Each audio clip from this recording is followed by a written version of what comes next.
መስለህ ነው የምትናገረው? የትኛው ነው? አዎ እሷ መስዬ እሷን መስዬ ነው የምትናገረው? አዎ በሷ ውስጥ ሆኜ እሷ እኮ ትፈልጋለች። እሷ ራሷ እኮ መሄድ ትፈልጋለች። ሁልጊዜ በቃ ለመለወጥ ትፈልጋለች፣ መሄድ ትፈልጋለች።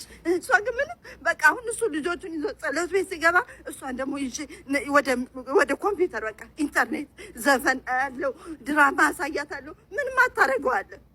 ዘፈን ትወዳለህ? በጣም በጣም በጣም በጣም በጣም ነው ማለት። ዘርፍ ነው የምትወደው? በቃ አዎ አዎ አዎ ሁሉም በቃ ዓለማዊ ነገር ነው ደስ የሚለኝ። መንፈሳዊን በቃ ልክ ሲናገራት በቃ የዛኔ ትጀምራለች። በቃ ምን ታረጋታለህ? በቃ ከዛ አጣላታለሁ ከእሱ ጋር። መንፈሳዊ ሲናገር ነው የማትወደው? አዎ አልወድም። ጸሎት ቤትስ? እሱን አልፈልገውም። እሱ ጋር አልገባም። እዛም አልፈልገውም። ስትገባ ምን ታረጋታለህ? በቃ ገብቼ ብቻ እየታርጌው እወጣለሁ እየሮጥኩኝ። ታስወጣታለህ ነው ወይስ አንተ ነህ የምትወጣው ለብቻ? እኔ ለብቻ እወጣለሁ። እሷስ? ያው እሷም በቀጥታ ትወጣለች። እኔ ወጣሁ እኮ እሷም ትወጣለች። ምክንያቱም ተቆጣጥሬያታለሁ። ከእኔ ጋር እኮ ነው ያለችው። ተቆጣጥራታል? አዎ ስንት ዓመት ሙሉ ቤተሰቦቿን ሁሉ ይዤ በቃ ወንድሞቿን አስይዤ እህቷን ራሱ ፊቷን አጣምሚያት በቃ ፊቷን አጣምም አድርጊያት እሷን ራሱ ብስጭት አደረጓት። በቃ ብሪስበን አለች እህቷ እዚህ ብሪስበን አለች። በቃ አጣሟታል ፊቷን። የደብተራ መተትና የጠንቋይ ነው?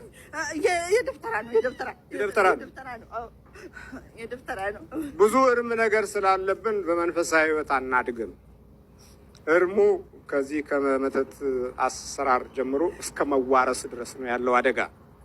በቁጥር 2 ላይ ስለ መዋረስ ባህሪ በሚገባ ተጽፏል። ማንበብ ከቻለን ሁለተኛው መጽሐፍ ላይ የማዋረስ ህጎችና ስርዓቶቹ ምን እያስከተሉ በሀገራችን ላይ እንደመጡና ዓለም አቀፍ ያወራረስ ስልትና ዘዴም እንዴት በዓለም አቀፍ ደረጃ ሁሉ እንዳለ ይሄ ከዲያብሎስ በስተጀርባ ሆኖ ወይም ከዲያብሎስ ፊት ሆኖ ስራ እንዴት እንደሚሰራ መጽሐፍ ቁጥር 2 ላይ በሚገባ ተጽፏል። እና ይሄ የደብተራው መተት እና ክፉ የእርግማኑ ኃይል ትልቁ እና አደጋው በቤተ ክርስቲያን ዙሪያ ያለውን መንፈስ ማበላሸት ነው። ያ አካባቢ ከተበላሸ የተረገመ ትውልድ ሊፈጠር ስለሚችል እንቅስቃሴው ከብዙ መቶ ዓመት ጀምሮ አድብቶ የመጣ የአይሁድ የመተት አሰራር ነው። በእስራኤላውያን የፊደል ቀመር ውስጥ ከ400 በላይ የአስማት አሰራሮች አሉት። እዛ እስራኤል በነበርኩ ጊዜ የአስማት መጽሐፋቸውን አግኝቼዋለሁ።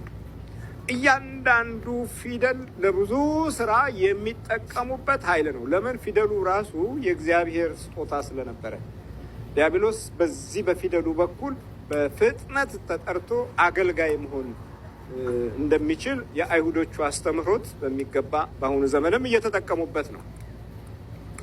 በአሁንም በደንብ እየተጠቀሙበት ነው።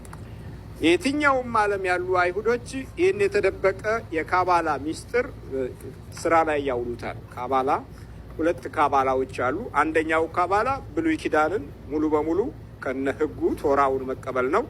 ሁለተኛው ካባላ ከዚህ ከመጽሐፍ ቅዱስ ማለት ከዚህ ከቶራው ከሕገ ኦሪት በስተጀርባ የተደበቀ ስራ የሚሰራበት ነው። ያ ታቦተ ጽዮን ወደ ኢትዮጵያ ስትመጣ አብረው ይሄንን ኮተት ይዘው መጥተው ግማሹን እኛ ተለማምደናል። መንፈሳውያን የነበሩ ደብተራ ኦሪት ይሄን ተለማምደው ብዙ አይነት የመተት አሰራርን እንደውም በአሁኑ ዘመን ያሉት የመተት ደፍተራዎች ብዙም አይደሉም፣ አልቀዋል። እነዛ ተንኮለኞች አይደሉም። የሰይጣኑንም አሰራር እንኳ እየደበቁ ነው የሞቱት፣ የሱን እንኳ አሰራር ግን። ሆኖም ግን ይሄ ልክስክሱንና ወራዳውን መንፈስ ዛሬ ጫት ቃሚዎችም ሁሉ ጭምር ስለሚጠሩት ያ የአውደ ነገስቱ ዓለም አሰራር ኢትዮጵያውያን ላይ የበረታና የጠነከረ ሆኖ ዛሬ የኮከብ ቆጠራ ዓለም አቀፍ የዜና አንዱ አካል ሆኖ እናገኘዋለን። እኛ ኢትዮጵያውያንም በዚህ በኮከብ ቆጠራ አብረን ተያይዘን ተወላልደናል።